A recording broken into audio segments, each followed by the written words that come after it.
ఆసిఫాబాద్ జిల్లా కేంద్రానికి కూతవేటు దూరంలో ఉన్న గుడి ప్రాంతానికి రాకపోకలు నిలిచిపోయాయి. కురిసిన భారీ వర్షానికి ఆసిఫాబాద్ గుడిగుడి గ్రామాల మధ్యలో ఉన్న వాగు పొంగుపొర్లుతుంది. దీంతో ఆసిఫాబాద్ పట్టణానికి వెళ్లాలంటే వాగు ప్రవాహం తగ్గే వరకు వేచి చూడాల్సిన పరిస్థితి నెలకొంది.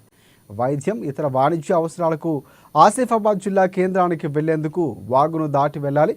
వర్షాకాలంలో భారీ వర్షాలు కురిస్తే వాగు పొంగి రాకపోకలు నిలిచిపోయి అత్యవసర పరిస్థితుల్లో తీవ్ర ఇబ్బందులు ఎదుర్కొంటున్నామని స్థానికులు ఆవేదన వ్యక్తం చేశారు. ఇక ప్రజాప్రతినిధులకు ఎన్నిసార్లు విన్నవించినా పట్టించుకోవడం లేదన్నారు.